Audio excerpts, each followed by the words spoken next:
Celeb Savant is a career retrospective type interview focusing on singers, actors, and industry experts. Join Barrett Edelstein now as he dives into the entertainment world.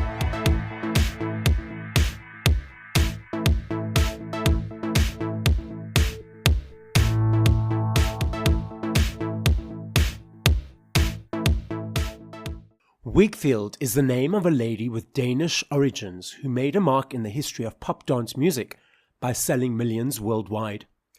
In 1994, she gained a place in the Guinness Book of Records with the song Saturday Night, as the first artist to go straight to number one in the UK singles chart with a debut single, selling over 1 million copies. Saturday Night was the second biggest selling single in the UK in 1994. In that same year, the song went to number one in Spain, in the Eurochart Hot 100, Germany and Italy, as well as numerous other territories.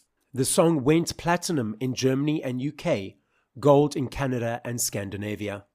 The following singles, Another Day and Think of You, went top 10 in the UK and in various other countries, while Sexy Eyes was number one in Australia and went platinum, and top 20 in Germany, Switzerland and Austria. The first album, Whigfield 1, went gold in Canada, Philippines, India, and platinum in South Africa. Gimme Gimme from her second album went top 20 in Australia. Her discography is extremely impressive, including numerous hit singles all over the world and 5 studio albums, a career spanning over a decade, which for a pop dance act is extremely unusual. After many years on the stage, Whigfield decided to concentrate on the other side of the music industry, writing, composing, and producing for other artists in the business. Both DJs and singers with names such as the Grammy Award winner Benny Benassi Bros, Ann Lee and Ingrid, and so on. Whigfield also recorded some house projects under the name of Sunny with Armada Music from 2017 to 2021. The 3 singles, How Long, In the Morning, and Boys on Girls reached the number 1 position in the UK charts. She's now back on tour around the world. I saw Whigfield perform at the 100% Retro Music Festival in Pretoria, South Africa in January of 2025. Her performance inspired and motivated me to get in touch with her team to organize the interview. So up next on Celeb Savant, we've got Whigfield. Where in the world are you and how are you doing? I am sitting in a sunny, beautiful day outside Milan in the countryside in my bed. I love it. So you live in Italy now? Yeah, I've been living here since, well, I moved to Italy before my career started. And then I had a time that I stayed like 10 years in Barcelona and then I moved back. Why was the name, or where does the choice of the name Whigfield come from? That was my producer.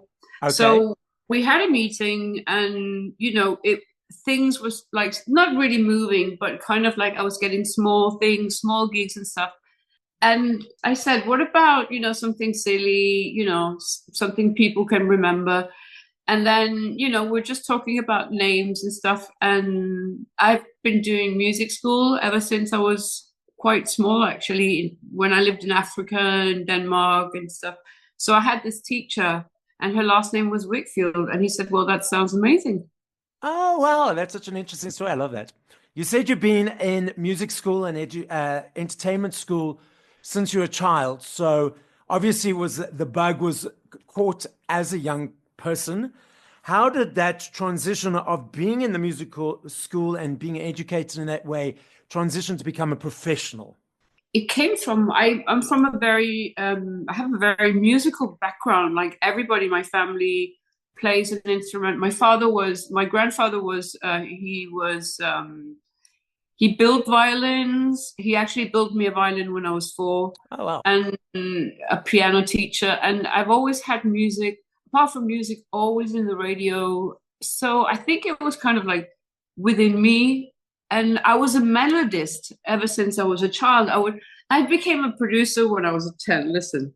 So I would have this transistor radio and with a cassette inside, and I would listen to hit songs. And then when the chorus line came up, I would just record on top of it and do my own chorus. Yeah, so and I've always like changed melodies of songs. So I think maybe I was more on the creative side Yeah. of that, which is how I actually ended up now. So it's been, in and out.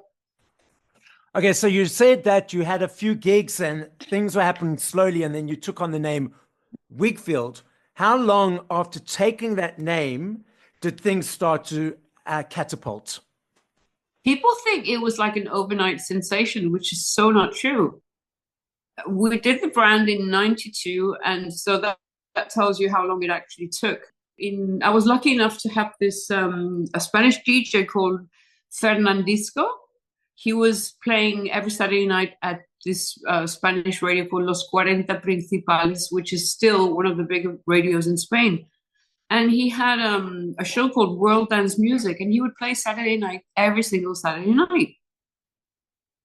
And that's how, slowly it came out. And then who knows?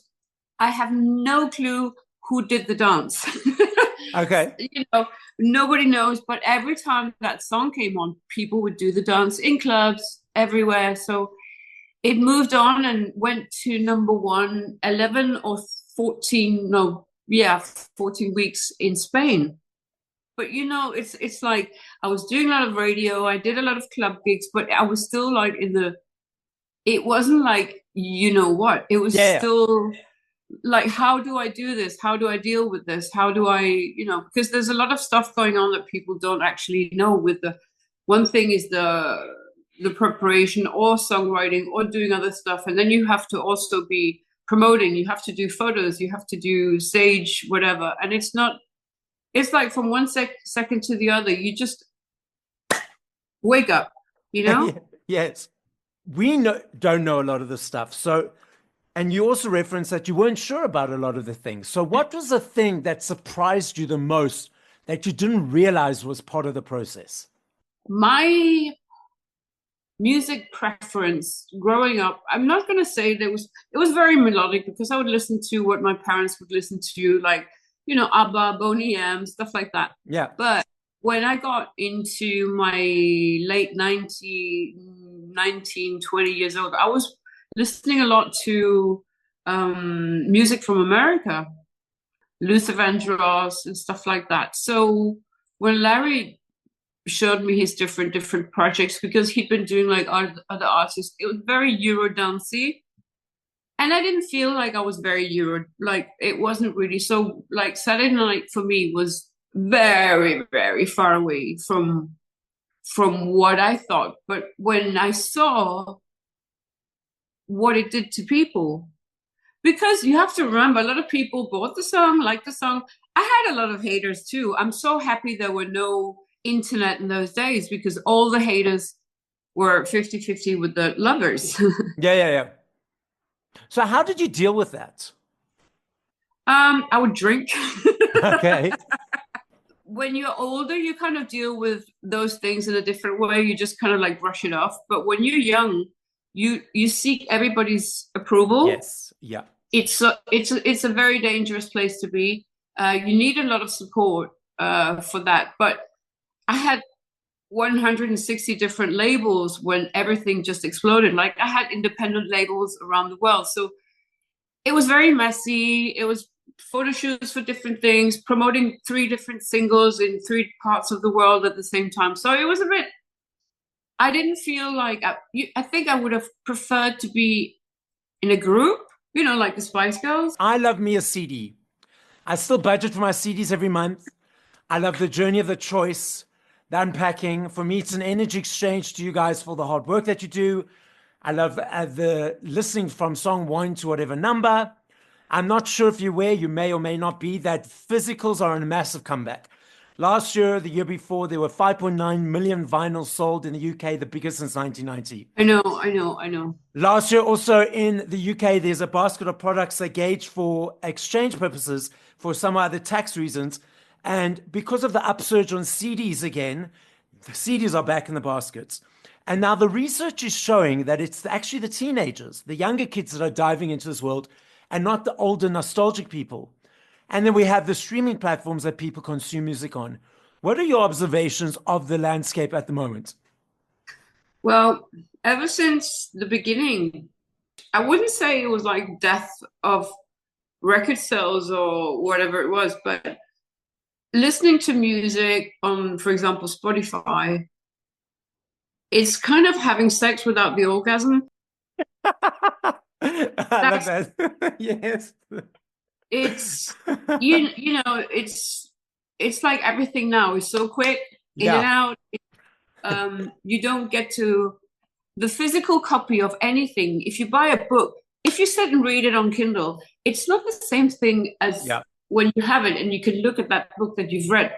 Hmm. It's the experience that I think maybe kids are missing. So I think we did that when I was younger. I would go into like even like try on some clothes from when my parents were young or stuff Yeah. like that. And I think maybe kids, they are feeling a little bit of this. There's no people not connected anymore.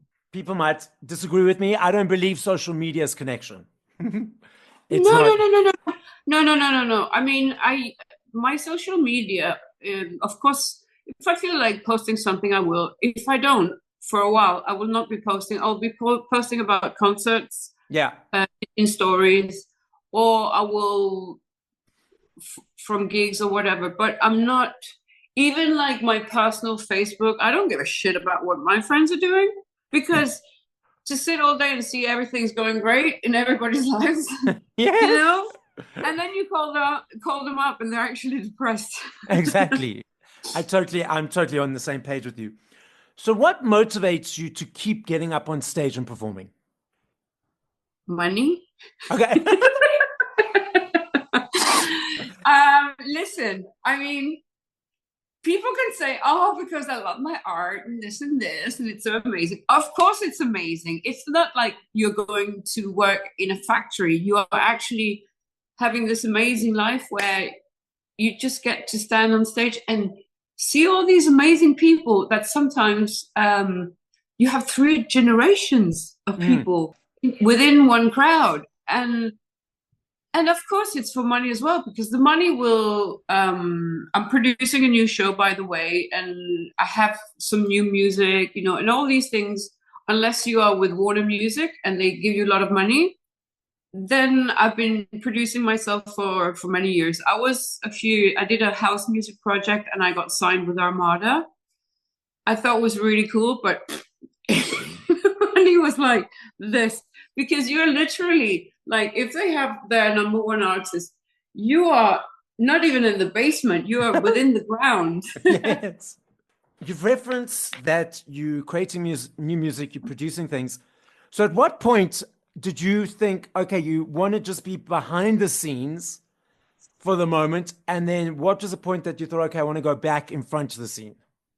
There are two very important moments that happened there. Like when everything stopped was in year 2000, because I was pregnant, and I called up my manager and I said, who I think now he's the manager of Betty Benassi as well. And I said, look, this is the situation, whatever. And then unfortunately, I gave birth early and my daughter died after 2 days. Oh, I'm sorry. So I went back to Barcelona. I called my manager and I said, back to work. So I started touring a little bit, but I was like, because you're in such a gray area and everything is just like one big no. And I said, I need to get my feelings out in a different way. So I think I was in Italy. I had to shoot a video, and I was talking to my producer, and he said, listen, let me send you down some music, let's see what's, and he would send me a song and I would have written it within 4 hours, and I would Okay. send it back and he would go, what? And he actually sent it to my manager and he said, do you know who wrote this? And he said, this Sanya wrote this. And he Yeah. goes, oh my God. So I just started writing music for other artists, and I was in the second album of Betty Benassi, where I did a few tracks there. I know I sang one in South Africa as well, Rocket in the Sky. Yes, yes, yes. So I just started doing that, and I would write songs day and night. I had the studio also in my house, so I could sit there. Then I met someone and I moved to Milan, and I don't know, something different started. So I was in a different crowd, and I met, I don't know if you remember Planet Funk, Yes. the song Chase the Sun. Yes. So they're buddies with my current boyfriend. So I ended up in studio with them in London, and Gigi from Planet Funk we started writing together and did like a whole house music project. And I released it on the white label, and it went #1 in the dance charts. Oh wow! This was during lockdown. Okay. All the clubs were closed, and then I released it with my name after that, and it still went #1 in the dance charts in the UK. So I was pretty happy with that. That's fantastic. So are you still currently writing songs for others and yourself, or are you focusing on yourself now? I've had a few requests from other artists to do collaborations, but because I'm quite a lazy person nowadays, Yes. I'm still thinking, should I finish my show, do my single, find a label maybe, or not find a label, do this collab? What could that do to me? Like, what's the point of doing that? Or should I do this one? You know what I mean? Yeah, absolutely. The show that you reference, can you tell us anything about it, or is it all hush hush? I can tell you a little bit. Okay, cool. The most important part of the show for me, apart from the music, is the visuals. And I'm trying to study an AI situation. Mm-hmm.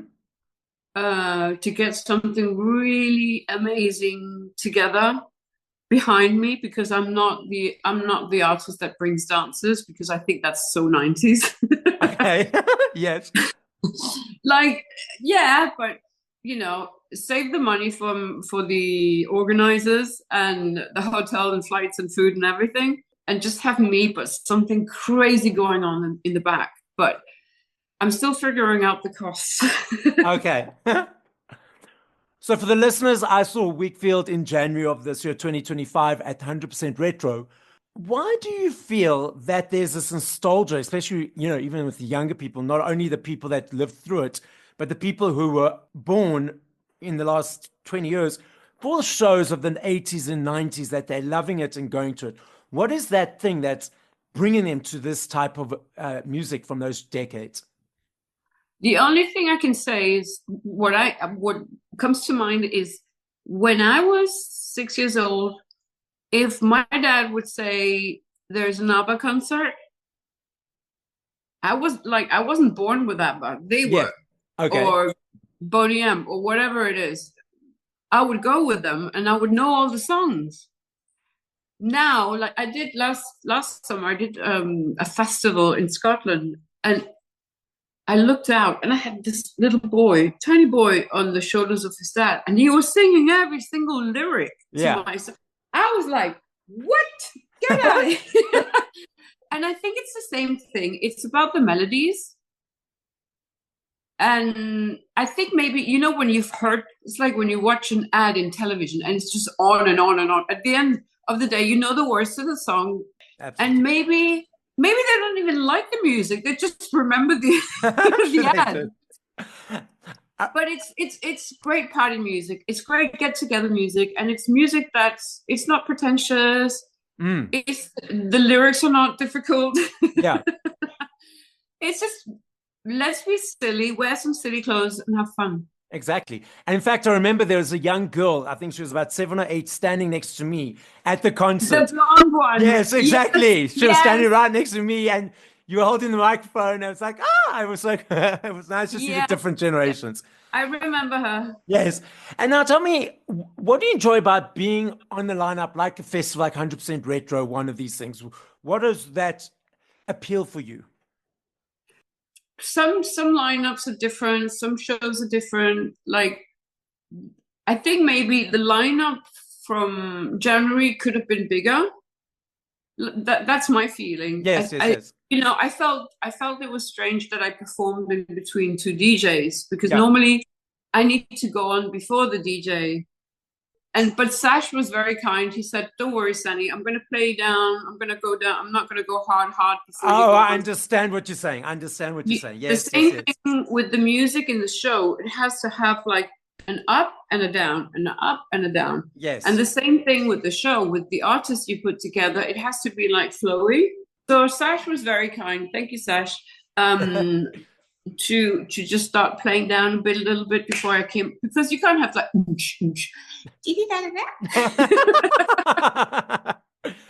that's like Crazy House. Yeah, I understand what you're saying. It's about that energy and that flow of the music. I love this game. I know if I had to ask this question in 5 minutes, 10 years, 2 hours, I know your answer will be different every time. I understand that and I recognize that. I'm not saying favorite, I'm saying top of mind.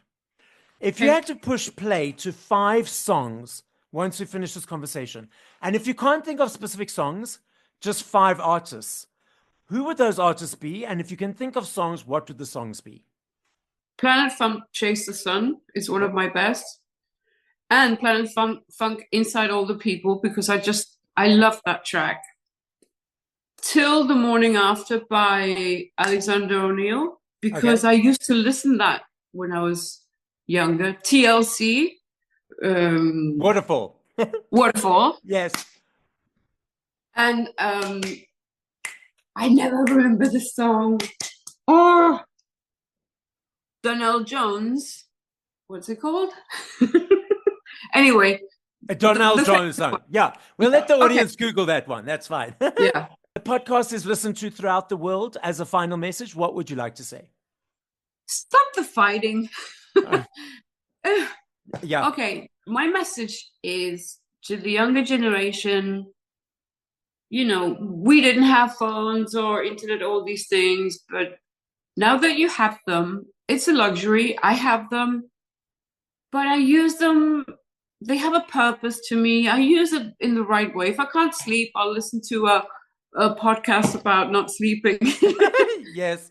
Use it for or learn something from it. The first thing I would say, my only advice would be cut out negative people from your life, even if it's family members.